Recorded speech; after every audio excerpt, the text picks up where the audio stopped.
క్రీస్తునందు సహోదరి సహోదరులందరికీ కూడా వందనాలండి.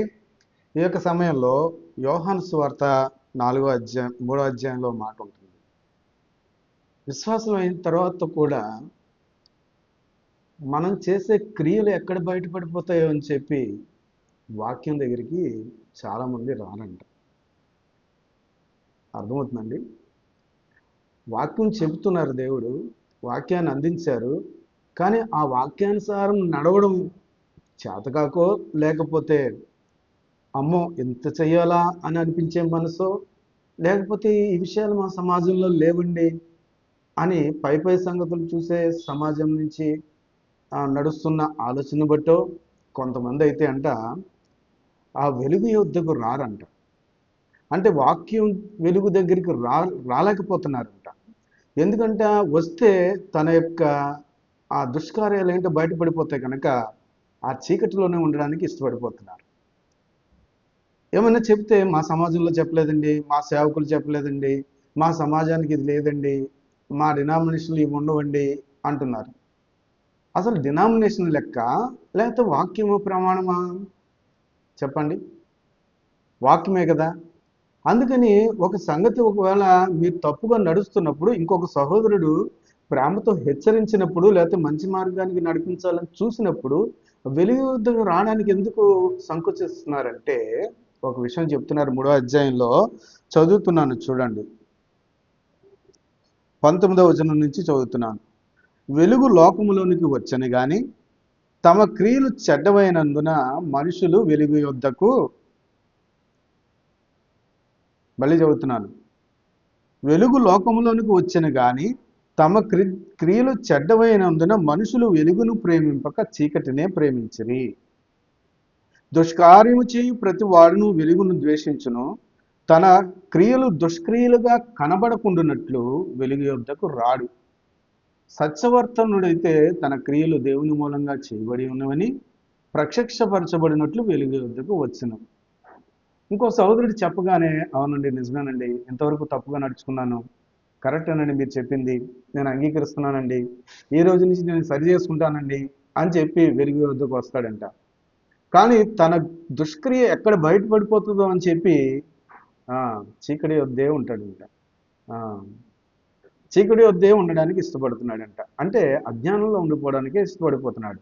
అంటే తాను ఆ క్రియను చేయడానికి ఇష్టం లేదు, తాను ఆ క్రియను అవలంబించడానికి ఇష్టం లేదు. మీకు అర్థం అవడం చెప్తున్నాను. ఒక సహోదరుడు దగ్గర అప్పు తీసుకున్నారనుకోండి.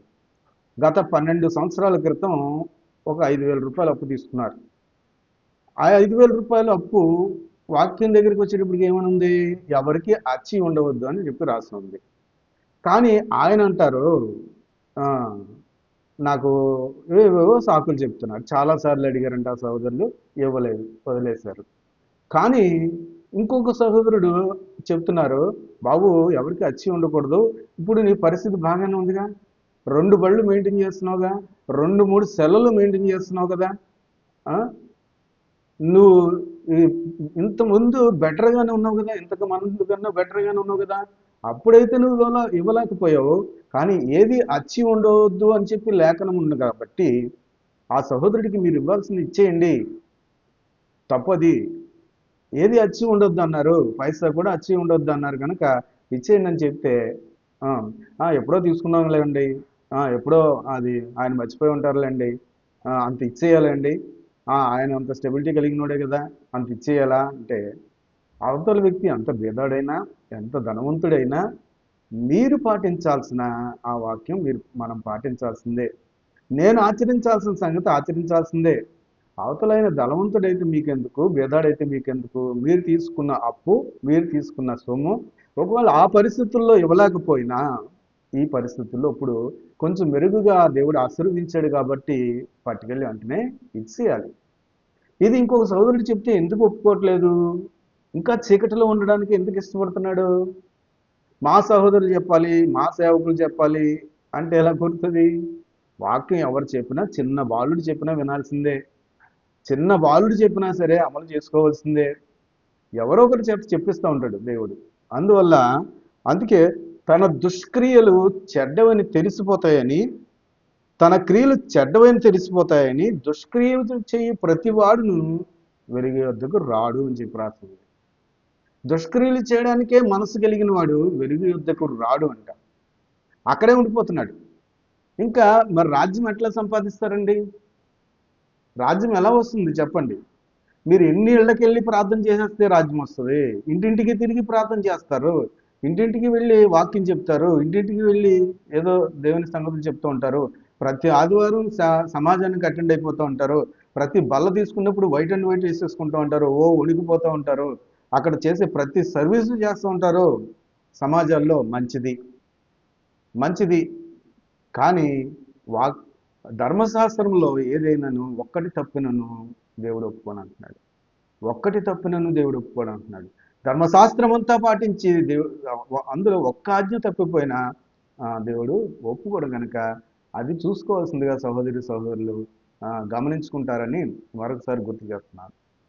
ఇలా చాలామంది ఉంటున్నారు కాబట్టి పర్వాలేదులే అనుకోకండి దయచేసి. కలిగి లేనప్పుడు వేరే విషయం, కలిగి ఉన్నప్పుడు మాత్రం అవి ఇవ్వడానికి ఇష్టపడాలి. అది ఏ సంగతి అయినా సరే. మనము ఒక్కొక్కడు బలం లేక చేయలేకపోయిన ఆ క్రియ బలం తెచ్చుకొని ప్రార్థన చేసుకొని క్రియాశీలకమైన భక్తి చేయకపోతే కనుక మనము నువ్వెవరు అని అడిగే పరిస్థితి వస్తుంది ప్రభు. అందువల్ల అలాంటి స్థితిలో ఉండకూడదని దేవుడు కోరుకుంటూ ఈ లేఖనాన్ని మనకి ఇచ్చారు. దేవుడి మాటలు దీవించును గాక.